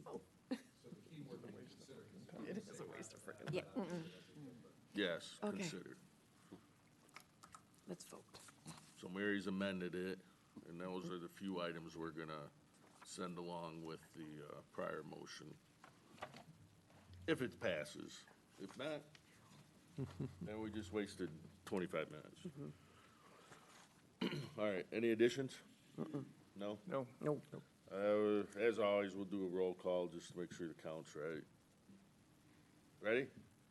Go, Samantha. Just for the roll call. Okay. Gruber, Pass. No. Yes. Yes. Good one. Good one. Bosley, Nice. yes. Nichols, I'm sorry? Nichols, Oh, sorry, yes. I was laughing too hard. Polk, Yes. Sherman, Yes. Barney, Yes. Campbell, Yes. Stagman. Yes. All right, on we go. Public comment. Citizens in the audience may address the planning commission regarding items not on the agenda. Anything you want to talk about that's not on our agenda?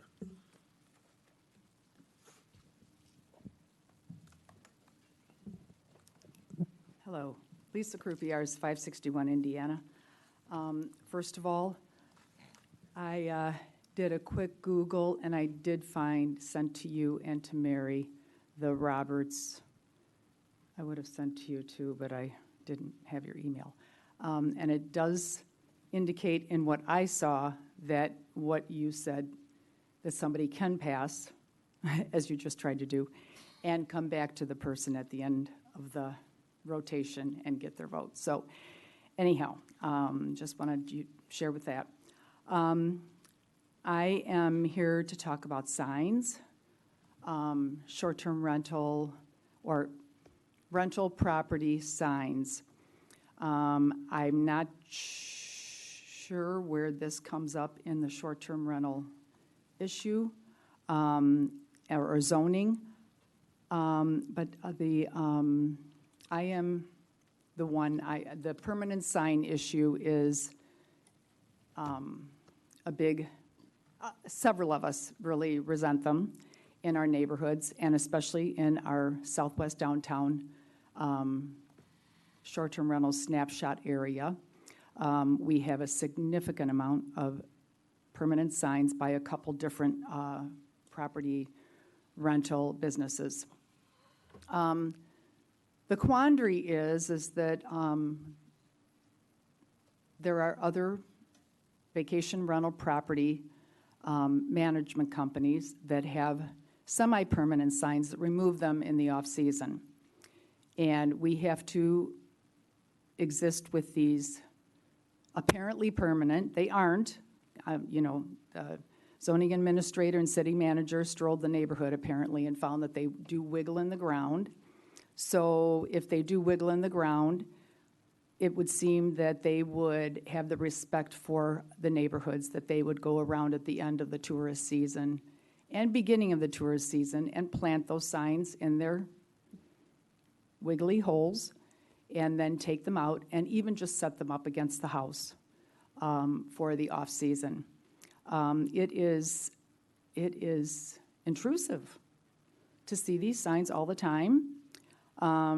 As I understand it, STRs are going to be identified as commercial businesses in residential areas, and if that's the case, that their signage should not be utilized. There needs to be some differentiation between rental property signs and for sale signs, and also differentiation between permanent and temporary. I will just keep mentioning this as much as needed, and like I said, I do speak on behalf of several residents. We have discussed this, and wish there could be some clarification in the zoning ordinance as it's revised to identify, or just to address this particular type of issue. There are a couple rental property management companies that use these type of signs, and we would like to see this addressed. Thank you. Thank you. Anyone else?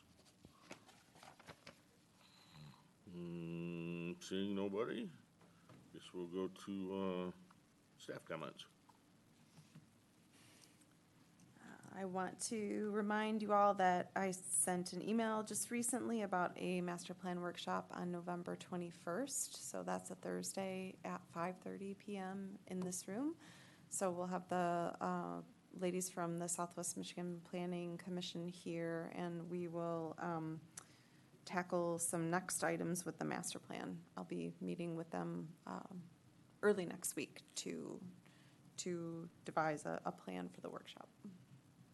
Okay. Very And good. that's Thank it. you for being here tonight. My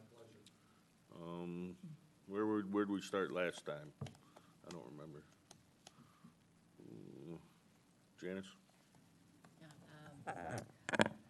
I want to thank everyone for a good discussion this evening and continuing to work on this and get it that's most reflective of the balance that we're talking about, our residents and certainly the business side of it. I also would like to say to Lisa, I believe talking about the signs, I think that is something up for our discussion. It's being considered to discuss it more fully after this process is finished. Is that correct? Mm-hmm. Okay, thank you.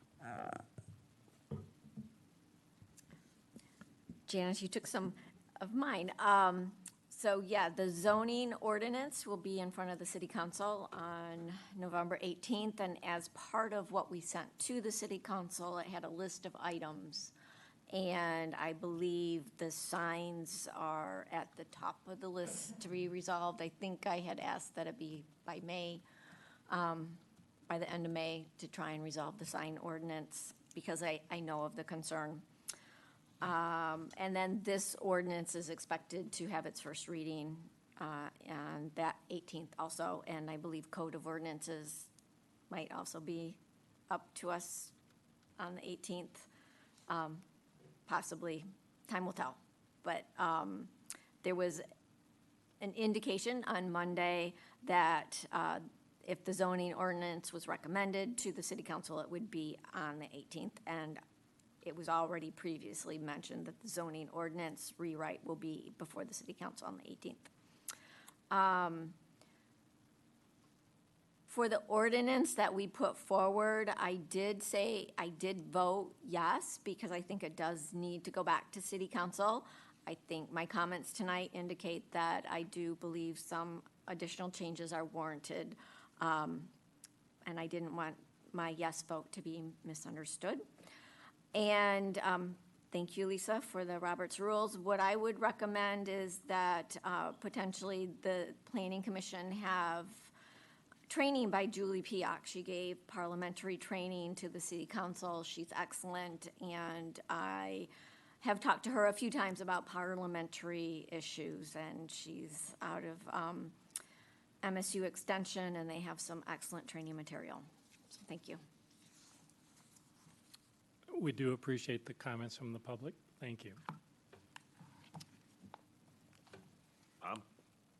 Nothing to share.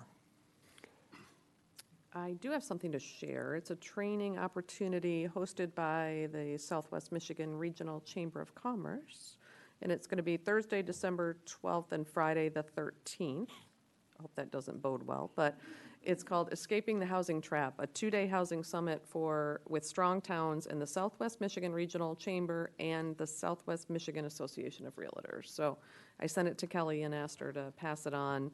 It's $20 admission, so that's all. I have nothing to share. Thank you. I'm making up for it.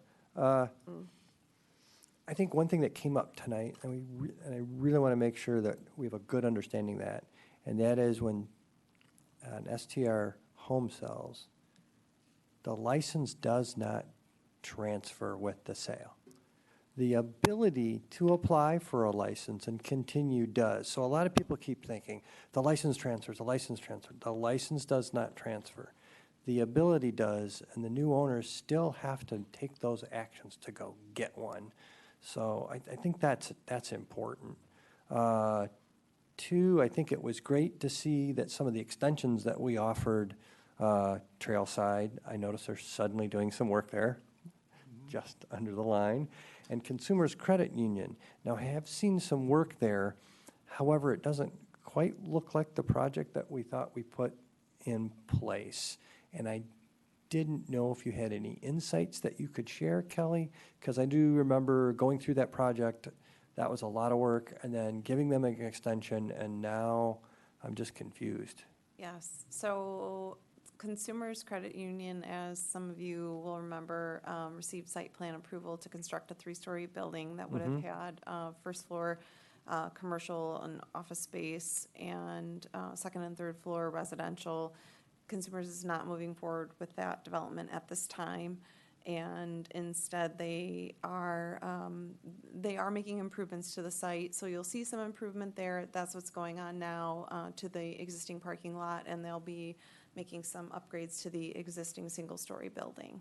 Okay. So we will see some improvement. It won't be the site plan that was approved for the 3-story building. Thank you. I still have more. We got some correspondence on Trailside, and I know that it had to do with how the project is going. And it was good, I guess, to learn about that, but I don't think there's anything we can do as a planning commission with that, that project. And the last thing, signs. Ugh, I hate signs. I've gone through this before. It was a lot of work. And the last time we worked with the signs was after a big Supreme Court case in which we can't regulate what's on the sign. So if there's a sign that says short-term rental, or a sign that says I love you, or something that is in a real estate sign, the verbiage is there. We can do place, time, location, size. So it will be good to look at this. And I know we put a lot into the matrix we had before, but like everything else, after a while, new technology comes, and we spend a lot of time on signs that flash, signs that are connected to a building, not connected to a building, but, you know, every X number of years, we need to look at it again. So, boy, I can't wait to do that. Yeah. Well, okay. As far as Robert's Rules of Order go, I have read this entire book at least 3 times in my life, and it's very dry. We operate on a very restricted version of this book. We keep it pretty simple so as not everybody has to read this, and no procedural down to the minute detail. So even though it may say that, which I don't think it, I never found it, I went back and looked again, you can make motions to pass but not pass on a vote. But I'll be interested to see when you show me that particular section. But either way, I don't think you should be able to pass because I think it can collude the vote.